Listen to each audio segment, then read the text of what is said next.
अस्सलाम वालेकुम। हमारा आज का टॉपिक है कंजेस्टिव हार्ट फेलियर, कि जिसके अंदर हमारे पास जो बेसिक दो प्रिंसिपल्स आ रहे हैं कि जो पंप फेलियर है वो राइट और लेफ्ट साइड फेलियर्स में डिवाइडेड है। अब लेफ्ट साइड हार्ट फेलियर के अंदर हमारे पास जो कॉजेज आ रहे हैं उसमें इस्कीमिया, यानी जो ऑक्सीजन डेफिशिएंसी थी ब्लड फ्लो की वजह से, रिस्ट्रिक्टेड ब्लड फ्लो की वजह से जो ऑक्सीजन डेफिशिएंसी थी उसको हम इस्कीमिया कह रहे थे। हाइपरटेंशन हमारे पास हाई ब्लड प्रेशर था, डायलेटेड कार्डियोमायोपैथी में हमारे पास कार्डिक मसल्स की वो पैथोलॉजीज आ रही थी कि जिसके अंदर जो वेसल्स थी वो डायलेट कर गई थी। Myocardial infarction means heart attack, और रिस्ट्रिक्टिव कार्डियोमायोपैथी मतलब हमारे पास वो पैथोलॉजीज हार्ट के मसल्स की कि जिसके अंदर जो वेसल्स हैं वो रिस्ट्रिक्ट कर गई हैं। अब हमारे पास क्लिनिकल फीचर्स में ये आता है कि जो हमारे पास डिक्रीज फॉरवर्ड परफ्यूजन है और जो पल्मोनरी कंजेशन है वो लीड कर रहा है पल्मोनरी एडिमा की तरफ। अब इस बात का मतलब ये है कि अगर हमारे पास प्रॉपर वीनस रिटर्न नहीं होगा तो इसका मतलब है वहाँ पे इन्फ्लेमेशन के चांसेस है। जब इन्फ्लेमेशन होगी तो वहाँ पे जो मैक्रोफेजेस है वो आएंगे और अल्टीमेटली वो पल्मोनरी एडिमा कॉज करेंगे और फिर ये रिजल्ट करेगा डिस्निया में, यानी शॉर्टनेस ऑफ ब्रेथ में। प्रॉक्सिमल नॉक्शनल डिस्निया यानी जो हमारे पास इंक्रीज्ड वेनस रिटर्न हो रहा है जब हम सीधा लेटे होते हैं, तो इसका मतलब ये है कि जो सोते हुए लोगों को सांस लेने में मसला होता है। ऑर्टनिया जो कि रेस्ट करते हुए डिस्निया आ रहा है, मतलब dyspnoea which is the shortest of breath. और क्रेकल्स जो कि विजलिंग साउंड्स होते हैं ड्यूरिंग ब्रीदिंग।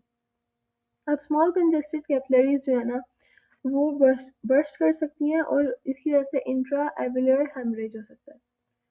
हेमरेज जो हमारे पास रप्चर आ रहा है ब्लड वेसल्स का, उसको हम कह रहे हैं। अब वो मार्क करेगा हमारे पास हिमोस्ट्रीन लेवल मैक्रोफेजेस को, यानी हार्ट फेलियर के सेल्स वहाँ पे आना शुरू हो जाएंगे। जब हेमरेज होगा तो डेफिनेटली हार्ट फेलियर की तरफ जो हार्ट है वो जाएगा। और दूसरा हमारे पास बात ये आ रही है कि अब जब decrease flow to the kidneys है, यानी किडनी की तरफ जो ब्लड फ्लो वगैरह वो डिक्रीज हो गया है, तो वो लीड करेगा रेनन एंजियोटेंसिन सिस्टम की। रेनन एंजियोटेंसिन सिस्टम हमारे किडनीज की प्रॉपर रेगुलेशन के लिए वर्क करता है। और फ्लूइड जो फ्लूइड रिटेंशन है वो होगी, और हमारे पास मेन स्टेज इसका मेन जो ट्रीटमेंट आ रहा है वो हमारे पास एस इनहिबिटर्स का यूज आ रहा है।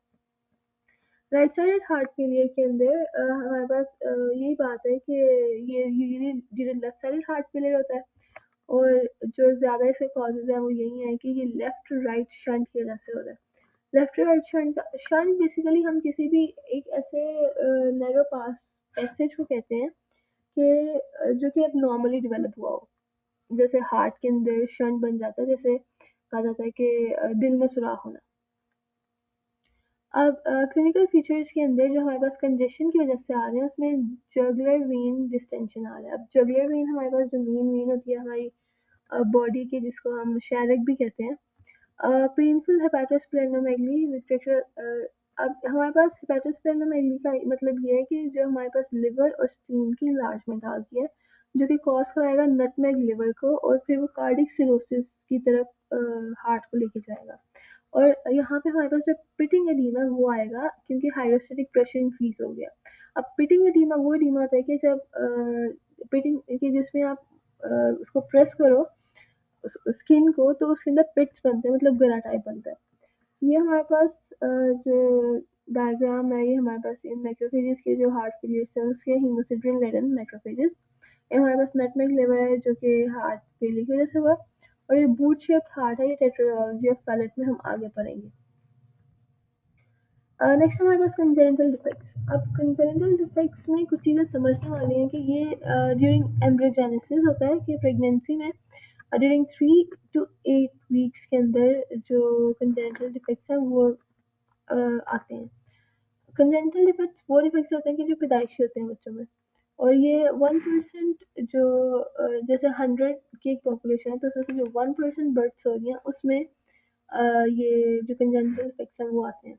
ज़्यादा डिफेक्ट्स जो होते हैं वो स्पोरेडिक होते हैं, यानी वो डिजीजेस जो हमारे पास फ्रीक्वेंटली या सॉरी इनफ्रीक्वेंटली या इरेगुलरली आ रही हैं। ऑफन ये शंटिंग की वजह से होते हैं बिटवीन द लेफ्ट और राइट सर्कुलेशन। अब जो लेफ्ट सर्कुलेशन होती है ना हमारी बॉडी की वो सिस्टमैटिक सर्कुलेशन होती है, जो राइट होती है वो पल्मोनरी सर्कुलेशन होती है। अब जो लेफ्ट से राइट शंटिंग जब होती है, अब शंटिंग का मतलब ये है कि हमारे पास कोई ऐसा पैसेज बन गया है कि जिसके दरमियान ब्लड मूव कर रहा है एक एरिया से दूसरे एरिया में, लेकिन वो अब नॉर्मल है, वो नहीं होना चाहिए था। जो डिफेक्ट्स है हमारे पास वो लेफ्ट टू राइट शंटिंग की वजह से है, और ये जब लेफ्ट टू राइट शंट होता है तो वो एसिम्प्टोमेटिक होता है, कि मतलब इसके बर्थ के दौरान कोई सिम्टम्स नहीं होते, लेकिन ये शंट यूजुअली रिवर्स हो जाता है। अब वो क्यों होता है? क्योंकि जब हमारे पास पल्मोनरी सर्कुलेशन में जो उसका फ्लो है वो इंक्रीज हो जाता है, तो वो रिजल्ट करता है hypertrophy of the pulmonary vessels. जब हमारे पास पल्मोनरी सर्कुलेशन में ब्लड फ्लो इंक्रीज हुआ तो उसकी वजह से हाइपरट्रॉफी हो गई। अब जब हाइपरट्रॉफी होगी तो पल्मोनरी हाइपरटेंशन भी होगी। क्यों होगी? क्योंकि एक और रीजन हमारे पास ये आ रहा है कि जो पल्मोनरी रेजिस्टेंस है वो इंक्रीज कर गई है, जिसने इवेंचुअली रिवर्सल ऑफ शंट करवाया है, और हमारे पास लेट साइनोसिस आया है। साइनोसिस को हम कहते हैं ऑक्सीजन डेफिशिएंसी की वजह से जो ब्लूइशनेस आ जाती है, और जैसे ब्लू बेबीज होते हैं with right ventricular hypertrophy, कि जब हमारे पास increased pulmonary resistance आ गई तो वो रिजल्ट करेगी रिवर्सल ऑफ शंट में, जो कि करवाएगी late cyanosis with right ventricular hypertrophy. Polycythaemia and clubbing. Polycythaemia हमारे पास ऑक्सीजन की डेफिशिएंसी में आ रहा है, और क्लबिंग जिसमें हमारे पास नेल्स वगैरह की शेप चेंज हो जाती है।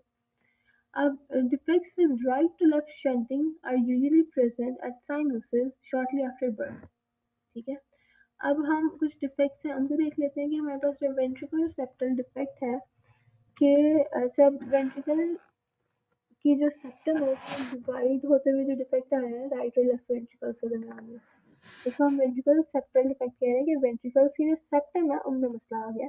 ये कॉमनली कंजेंटल हार्ट डिफेक्ट है, और ये एसोसिएटेड है फीटल अल्कोहल सिंड्रोम के साथ, यानी वो मदर्स जो प्रेगनेंसी में अल्कोहल इनटेक करती हैं तो उनके बच्चों में ये इशू होने के चांसेस है।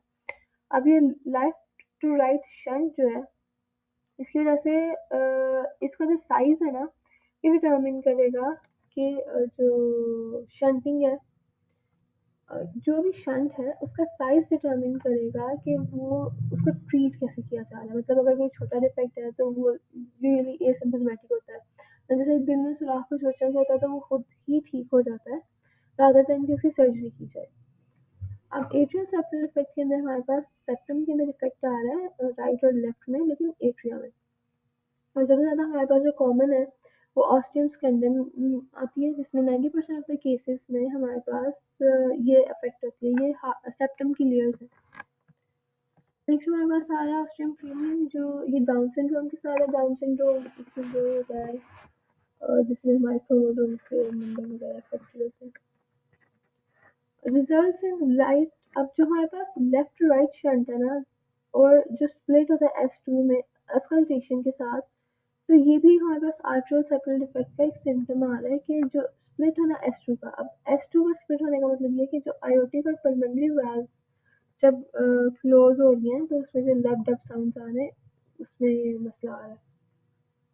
मतलब आयोटिक और पल्मोनरी वाल्व से क्लोज होती है, जो डब साउंड आता है ना, अब वहाँ पे हम तो उस डब साउंड को हम कह रहे हैं कि वो स्प्लिट हो रहा है, क्योंकि अस्कल्टेशन आ रही है कि जो इंक्रीज ब्लड है ना राइट हार्ट में, अब वो डिले करवा रहा है क्लोज होना पल्मोनरी वाल्व का।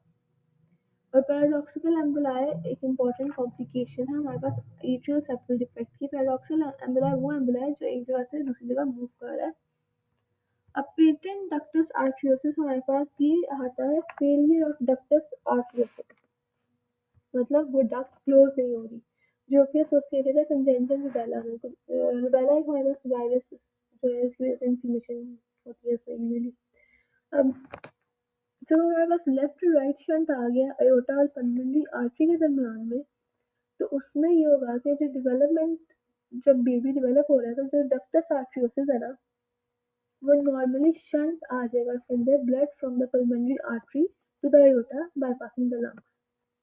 ठीक है, अब एसिम्प्टोमेटिक ये है ड्यूरिंग, जब बर्थ के टाइम पे एसिम्प्टोमेटिक है, लेकिन अगर कंटिन्यूस मशीन लाइक मर्मर्स है वो आ सकते हैं, जो कि हमारे पास इसे मेंटेन सिंड्रोम कॉज करेंगे, जो कि रिजल्ट होगा, जो कि मतलब करवाएगा लोअर लिम्ब की साइनोसिस। मतलब हमारे पास यहाँ पे अपर एक्सट्रीमिटी अफेक्ट नहीं हो रही है, हमारे पास जो चीज़ अफेक्ट हो रही है वो है लोअर एक्सट्रीमिटी साइनोसिस। अब जो ट्रीटमेंट है वो हमारे पास इंडोमाइसिन का आ रहा है कि इसको उसका यूज़ करके हम ट्रीटमेंट कर सकते हैं। जो पीजीई है जो कि डिक्रीज करवा देगा प्रोस्टाग्लैंडिन ई को और जो रिजल्ट करेगा पीडीए क्लोजर यानी PGE maintains potential the ductus arteriosus. अब पीडीए हमारे पास है पेटेंट डक्टस आर्टरियोसिस और पीजीई प्रोस्टाग्लैंडिन ई। अब tetralogy of Fallot, tetralogy of Fallot में हमारे पास चार चीजें आती हैं। तो सबसे पहले ऊपर हमारे पास जो हमने डक्टस आर्टरियोसिस का पढ़ा कि वो डक्ट है जो कि शंट कॉज करा रही है between the iota and the pulmonary artery, ठीक है। और ड्यूरिंग डेवलपमेंट जो डक्टस आर्टरियोसिस है वो नॉर्मली शंट हो जाती है और इसका जो ब्लड है वो pulmonary artery to the aorta जो कि बाईपासिंग द लंग्स, ठीक है। अब टेट्रोलॉजी पैलेट में हमारे पास चार चीज़ें आ रही हैं जो कि बहुत इंपॉर्टेंट है कि जो कैरेक्टराइज इसमें सबसे पहले हमारे पास आ रहा है कि स्टेनोसिस हो रही है right ventricular outflow track. Stenosis mean the sudden narrowing of the right ventricular outflow track. जब वहाँ पे स्टेनोसिस आ गया तो उसकी वजह से राइट वेंट्रिकुलर हाइपरट्रॉफी होगी, मतलब उसका जो सेल्स का नंबर है वो इंक्रीज कर दिया, इनलार्जमेंट आ गई साइज की। अब उसकी वजह से हमारे पास वीएसडी हुआ। अब वीएसडी क्या था? Ventricular septal defect. जब वेंट्रिकुलर सेप्टल डिफेक्ट हुआ तो जो आयोटा था जो कि नॉर्मली निकल रहा था वहां से उसने ओवरराइड कर दिया वेंट्रल सेप्टिकल डिफेक्ट, यानी जहां पे हमारे पास जो डिफेक्ट था उस साइड से ओवरराइड कर दिया। अब जो राइट टू लेफ्ट शंट है ना वो तो कॉज करा देगा अर्ली साइनोसिस और वो डिपेंड करेगा कि स्टेनोसिस कितने लेवल की हुई है, तो उस पर डिपेंड करेगी उसकी शंटिंग और साइनोसिस।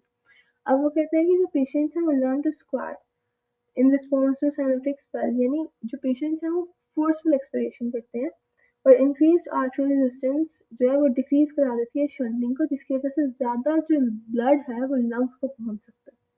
अब बूट शेप्ड हार्ट आता है हमारे पास एक्सरे के दौरान। अब बूट शेप्ड हार्ट क्यों आ रहा है? क्योंकि हमारे पास लेफ्ट वेंट्रिकुलर की हाइपरट्रॉफी हो रही है। हमारे पास पीछे शायद डायग्राम भी थी इस बूट शेप्ड हार्ट की।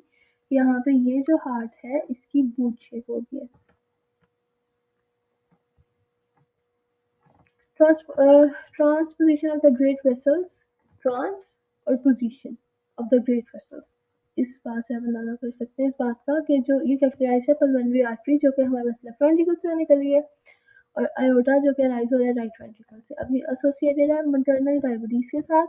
ये इसमें अर्ली साइनोसिस आ रहा है, पल्मोनरी और सिस्टमैटिक सर्किट्स जो है वो मिक्स नहीं हो रहे, यानी हमें क्रिएशन ऑफ शंट चाहिए कि जो ब्लड है वो मिक्स हो। Creation of shunt allowing blood to mix after birth is required for survival, यानी हमारे पास ट्रांसपोजिशन है ऑफ द ग्रेट वेसल्स जिसके अंदर हमारे पास शंट ही नहीं बना। अब PGE prostaglandin E can be administered to maintain PDA until definitive surgical repair is performed। यानी वो कह रहा है कि हमारे पास जो पीजीएस का हम यूज कर सकते हैं ताकि हमारे पास जो पीडीए है जो पेटेंट डक्टस आर्टरियोसिस है कि वो नॉर्मली काम करे अंटिल जब तक हमारे पास जो सर्जिकल रिपेयर है वो परफॉर्म नहीं हो जाता। और जो हाइपरट्रॉफी करा देगी राइट वेंट्रिकल की और एट्रॉफी करा देगी लेफ्ट वेंट्रिकल की, क्योंकि हमारे पास जो है लेफ्ट वेंट्रिकल वो उसमें आ रही है पल्मोनरी सर्कुलेशन और जो हमारे पास राइट वेंट्रिकल है उसमें आ रही है हमारे पास सिस्टमैटिक सर्कुलेशन।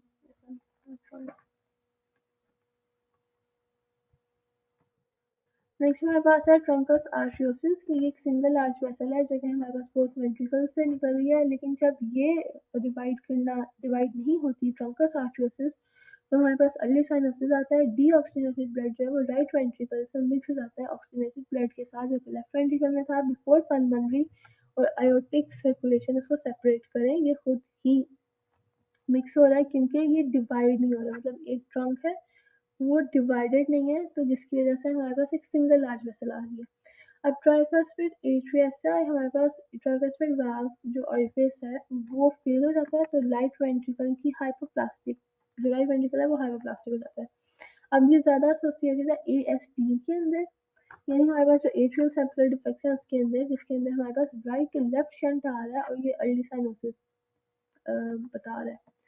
अब कोआर्टिकेशन ऑफ द आयोटा के इसके अंदर जो आयोटा वो नैरो हो गया है जो कि इनफेंटाइल और एडल्ट फॉर्म्स में इन्फेंटाइल फॉर्म जो एसोसिएटेड है पीडीए के साथ, और जो कोआर्टिकुलेशन है वो लाई कर रही है आफ्टर यानी distal to the aortic arch, मतलब आयोटिक आर्च है डिस्टली प्रेजेंट, ठीक है। लेकिन बिफोर पीडीए यानी जो हमारे पास जो पेटेंट डक्टस आर्टरियोसिस थी उससे पहले।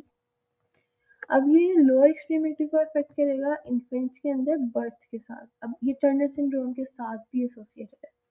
अब जो अडल्ट फॉर्म है ना वो हमारे पास, हम इसमें दो फॉर्म्स पढ़ेंगे, इन्फेंटाइल फॉर्म और एक हमारे पास अडल्ट फॉर्म है। अब जो बच्चों में होगा वो लोअर एक्सट्रीमिटी की साइनोसिस प्रेजेंट करेगा, लेकिन जो बड़ों में होगा उसके अंदर हमारे पास जो पेटेंट डक्टस आर्टरियोसिस था उसका इशू नहीं आ रहा, हमारे पास आ रही है को आर्टिकुलेशन जो कि डिस्टली है आयोटिक आर्च के साथ। अब इसके अंदर हाइपरटेंशन होगी अपर एक्सट्रीमिटी के अंदर, लेकिन हाइपरटेंशन होगी और वीक पल्सेस होंगी लोअर एक्सट्रीमिटी के अंदर। यानी जो अपर एक्सट्रीमिटी है इसके अंदर ब्लड प्रेशर हाई होगा और जो लोअर एक्सट्रीमिटी है इसके अंदर जो ब्लड प्रेशर है वो लो होगा। और ये अडल्ट में ऐसा होता है। और कोलेट्रल सर्कुलेशन जो है वो इंटरकोस्टल आर्टरीज के अंदर होगी, और जो आर्टरीज हैं वो notching of the ribs on X ray बताएंगी, और ये एसोसिएटेड है बायकस्पिड आयोटिक वाल्व के साथ। अगर हमारे पास यहाँ पे कोई डायग्राम है, ये हमारे पास कोआर्टिकुलेशन है आयोटा की, ये हमारे पास नोचिंग ऑफ द रिब्स है कि आप रिब्स की यहाँ पे ये ऑब्जर्व कर सकते हैं शेप। नेक्स्ट हमारे पास है वल्वुलर डिसऑर्डर्स, जो कि इंशाल्लाह हम नेक्स्ट लेक्चर में कवर करेंगे।